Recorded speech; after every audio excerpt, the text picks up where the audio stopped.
I am very sad to report today that the drug cartels have officially taken over the Canada-US border.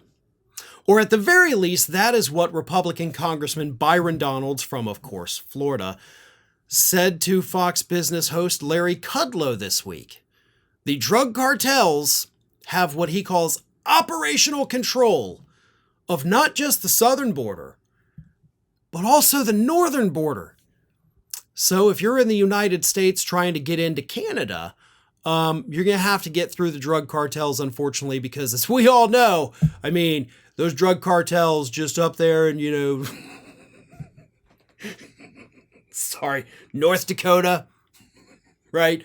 Just blocking entry to Canada, making sure only the drugs can come through. They're up there in Minnesota. Yeah, just filled with drug cartels, right, Byron? From Florida. You know a hell of a lot about the Canadian border, bud? No, you don't. You don't even know about Florida's own borders, man. But anyway, here is what this moron, absolutely delusional freak, said to Larry Kudlow. Promises made, promises kept. Donald Trump told you he was going to do everything to secure this nation, and that's what he's done. No talking points. No silly blue ribbon panels that go nowhere. No meetings that do absolutely nothing. So he basically is meaning like no strategy, no talking to smart people. Those days are over. Decisive action with results. That's what Donald Trump has brought here. Listen, nobody wants to be in an out-and-out trade war. There's other things that need to occur, but Canada and Mexico, both of them had to know how serious we are. They are going to commit the resources. As I've repeatedly explained to everybody, they had already done that. Like, you didn't have to do a trade war. They had already said they were doing it. You didn't actually get concessions. They outplayed you. The president, in my view, this is a win for him, but more importantly, this is a win for the American people.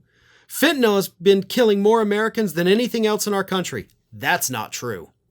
Fentanyl, the number one cause of death between the ages of 18 and 45. That's also very misleading. The drug cartels have had operational control of both of our borders, Larry.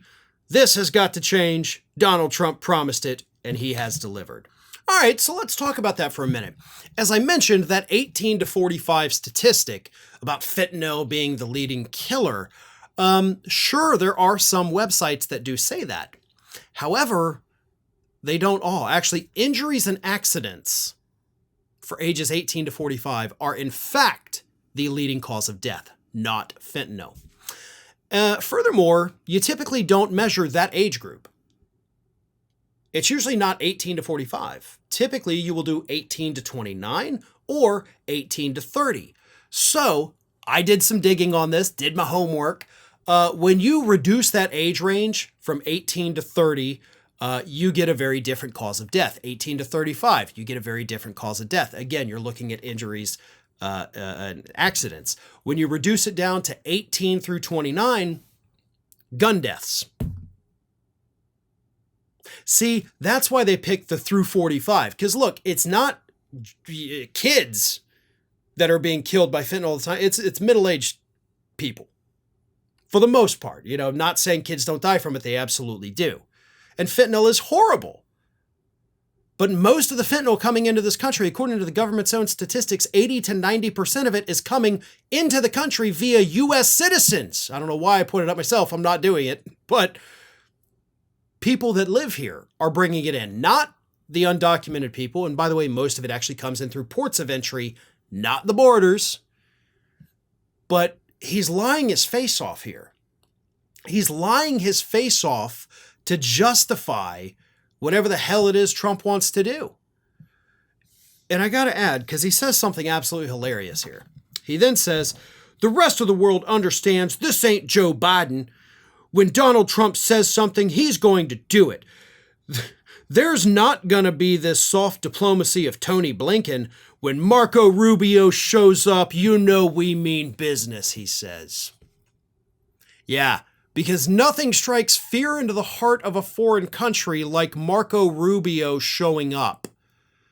The guy who couldn't get through his State of the Union rebuttal without, "I need a water, I'm sorry, Dusty Rubio." Yeah, we're all terrified of Marco Rubio, but not of his imposing presence. We're terrified because he's a complete and total moron who has no idea what he's doing.